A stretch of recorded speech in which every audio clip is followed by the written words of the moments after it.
Bonjour mes frères et sœurs en Christ, ici est votre servante. Avant de tout commencer, je veux qu'on prie, j'ai une petite exhortation pour nous, prions. Seigneur, nous te bénissons, Jésus, nous te glorifions et Shaddai, nous t'exaltons. Merci Jésus de m'avoir donné cette opportunité de passer cette exhortation à ton peuple. Aide-moi à être en esprit pour passer cette exhortation et aide tes enfants à être assis en esprit pour recevoir cette exhortation. À toi, soit toute la gloire et l'honneur dans le nom de Jésus. Amen. Amen. Le titre de cette exhortation est La langue est une âme puissante. Et cette exhortation sera divisée peut-être en 2 ou 3 parties selon la manière dont le Seigneur me dirige. Donc, on va commencer avec la première partie aujourd'hui. La langue est une âme puissante. Ouvrons nos Bibles dans le livre de Proverbe 18, verset 21.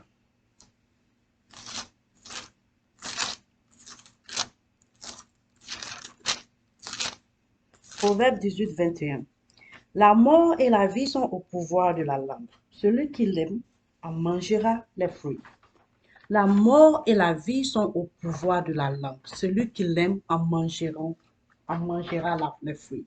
Dieu nous dit que la mort et la vie sont au pouvoir de ta langue. Il n'a pas dit la mort et la vie sont au pouvoir de la langue de quelqu'un d'autre. Mais la mort et la vie sont au pouvoir de ta langue. Qu'est-ce que tu fais? La manière dont tu utilises ta langue, tu peux te donner la vie ou tu peux te donner la mort. La manière dont tu utilises ta langue, tu peux donner la vie à la situation ou tu peux donner la mort à cette situation. La manière dont tu utilises ta langue, tu peux donner la vie à ton foyer ou tu peux donner la mort à ton foyer. La manière dont tu utilises ta langue, tu peux donner la vie à tes enfants ou la mort. Tu peux donner la vie à ton travail, à ton carrière et pas où tu peux donner la mort.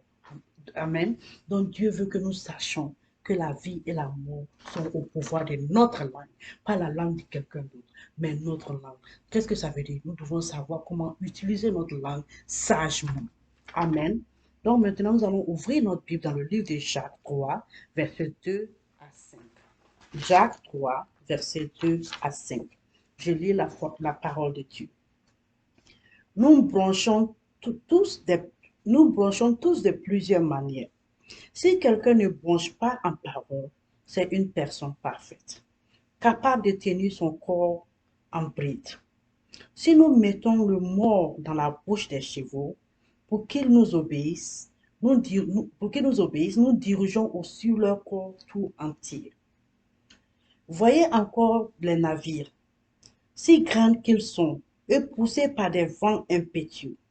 Ils sont dirigés par de très petites gouvernails au gré de pilotes. Amen. Maintenant, on va lire de versets 5 à 6. De même, la langue est un petit membre, mais elle a de grandes prétentions. Voyez comme un petit feu peut embranler une grande forêt. Or, la langue est aussi un feu. Elle est le monde de l'injustice. La langue a sa place parmi nos membres. Elle souille tout le corps et embrase tout le corps de l'existence embrassée qu'elle est par la géhenne. Amen. La langue puissante, la langue feu, la langue peut propager le feu. Est-ce que nous propageons le feu du Saint-Esprit avec notre langue ou est-ce que nous permettons à l'ennemi d'utiliser notre langue pour propager son feu? Est-ce que nous utilisons notre langue pour propager le feu, pour diviser les membres de l'Église? Nous utilisons notre langue pour propager le feu, pour gâter notre foyer, pour propager le feu, pour gâter ce que Dieu a planifié pour nous, pour propager le feu, pour gâter ce que Dieu nous a donné. Comment est-ce que nous utilisons la langue? La Bible dit que la langue est un feu. Elle peut dévorer une grande forêt, elle peut détruire un pays entier. La langue. Comment utilises-tu ta langue? Comment est-ce que tu utilises ta langue? Est-ce que c'est pour te donner la vie? Pour donner la vie à ton voisin? Tu vois que quelqu'un vient t'expliquer sa situation. Comment est-ce que tu utilises ta langue pour aider cette personne?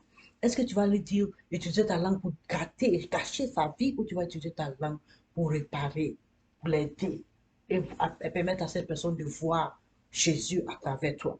Amen. Quelqu'un vient nous dire, oh, mon mari m'a fait ceci, ma femme m'a fait ceci. Est-ce que tu vas dire tout à l'heure, laisse-le, c'est un con, ceci, cela, ou tu vas commencer à te dire comment est-ce que la personne doit voir son mari ou sa femme, de la manière dont Dieu les voit. Jésus veut que nous utilisons notre langue avec sagesse. Si tu n'as rien à dire, mon frère et ma soeur, tu n'as rien à dire, tais-toi. Mais tu utilises ta langue sagement. Tais-toi, la langue est une arme. Tu n'as rien à dire là. Tais-toi. C'est mieux que d'utiliser ta langue. Bla bla bla bla bla. Tu ne fais que parler, mettre le feu ici, mettre le feu là-bas. Et demain, tu te mets devant Dieu, tu pries. Oh Seigneur, je prie pour ce peuple, pour ce foyer, je prie pour cette soeur, je prie pour ce monsieur, je prie ceci. Mais tu as utilisé ta langue pour mettre le feu dans leur vie. Maintenant, tu te mets encore et tu te continues à prier. Hypocrisie. Nous devons faire attention à ce qui sort de notre bouche. Nous devons faire attention à ce que nous disons, ce que nous disons avec nos bouches, ce que nous disons à quelqu'un. Quand quelqu'un vient te croiser pour t'expliquer quelque chose, ce que tu dis, sans t'en rendre compte, tu as créé le feu que la personne va prendre et ce feu va aller dévorer cette personne. Ou tu vas donner le feu du Saint-Esprit pour changer la vie de cette personne. Faisons attention à ce qui sort de notre bouche. Amen. Maintenant, ouvrons la Bible dans le livre de Nombre 13, versets 1 à 3. Et le même nombre 13, versets 25 à 28. Le même nombre 13, 31 à 32. Amen. Nombre, le livre de Nombre. 13, je vais lire d'abord 13, versets 1 à 3. L'Éternel parla à Moïse et dit, envoie des hommes pour explorer le pays de Canaan, que je donne aux Israélites. Vous enverrez un homme de chaque tribu de leur père. Chacun d'eux sera un prince. Moïse les envoya du désert aux parents, d'après l'ordre de l'Éternel. Tous les hommes étaient chefs des Israélites. Amen. Maintenant, on va lire 25 à 28. 25. Ils furent de retour de l'exploration du pays au bout de 40 jours. À leur arrivée, ils se rendirent auprès de Moïse, d'Aaron et de toute la communauté des Israélites, au Kadesh, dans le désert de Paran. Ils leur firent un rapport, ainsi qu'à toute la communauté et leur montrèrent les fruits du pays. Voici ce qu'ils racontèrent à Moïse. Nous sommes arrivés dans le pays où tu nous as envoyés. C'est bien un pays découlant de lait et de miel, et en voici les fruits.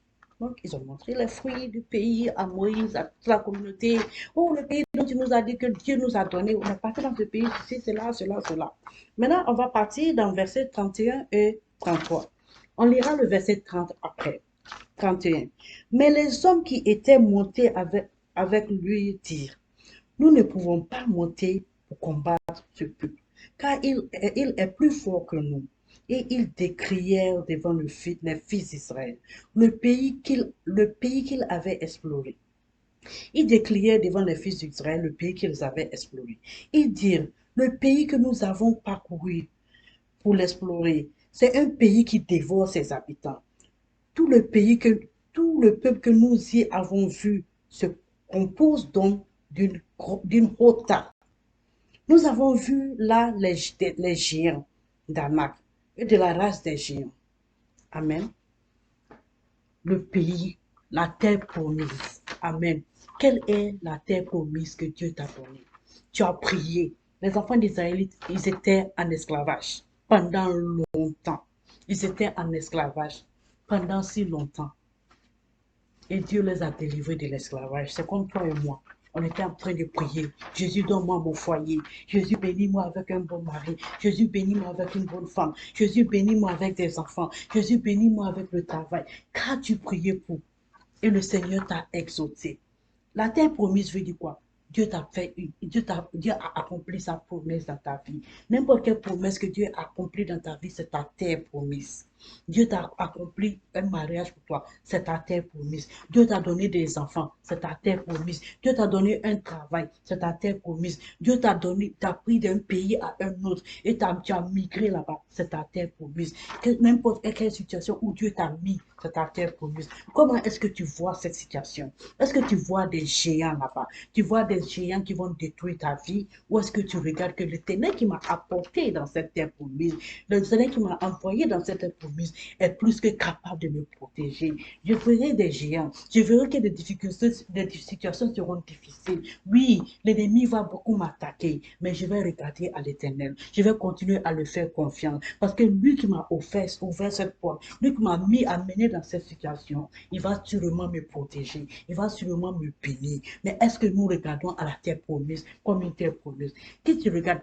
Les enfants d'Israël, la plupart d'eux ne sont pas rentrés dans cette promesse, dans cette terre promise. Dieu les a mis, envoyés pour voilà, tu es en face de ta bénédiction.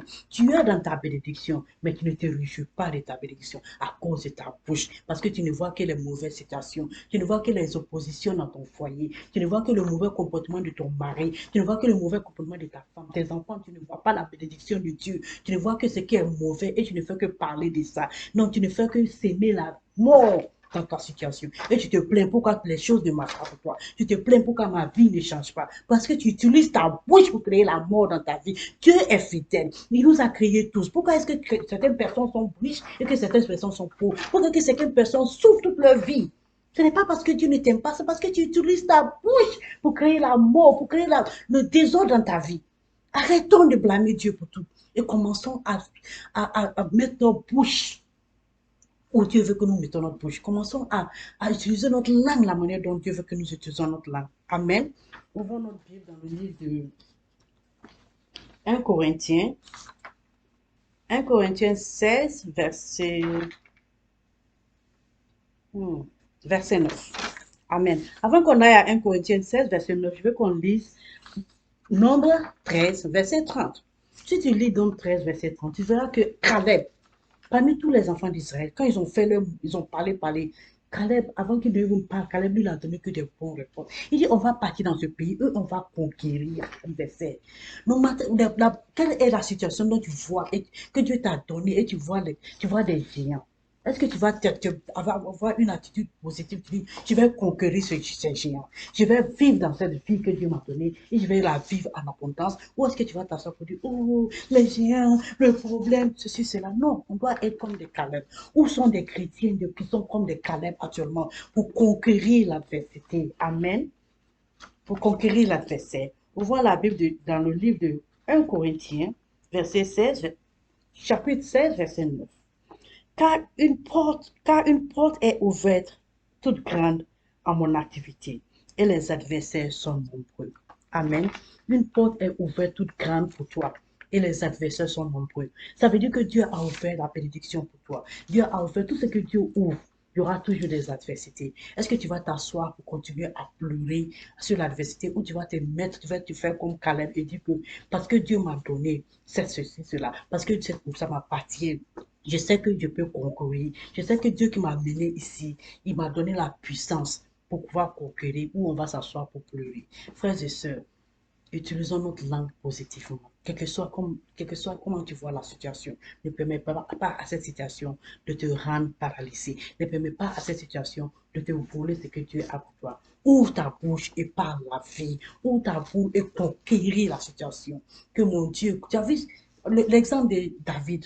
Quand, quand David était devant Goliath, qu'est-ce qu'il a dit? Goliath était trop grand. Goliath était grand, il pouvait le tuer. Mais David a dit quoi? Il a utilisé sa bouche pour tuer Goliath. Que mon Dieu que je sais, qui m'a délivré des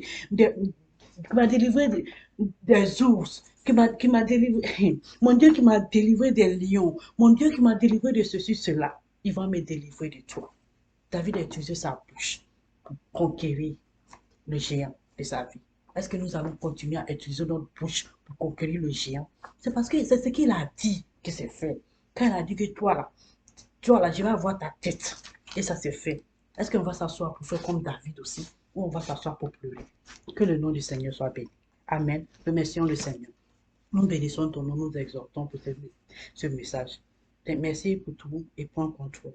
Aide-nous à pouvoir utiliser notre langue positivement dans le nom de Jésus. Amen. Merci et à plus tard. À bientôt. Au revoir.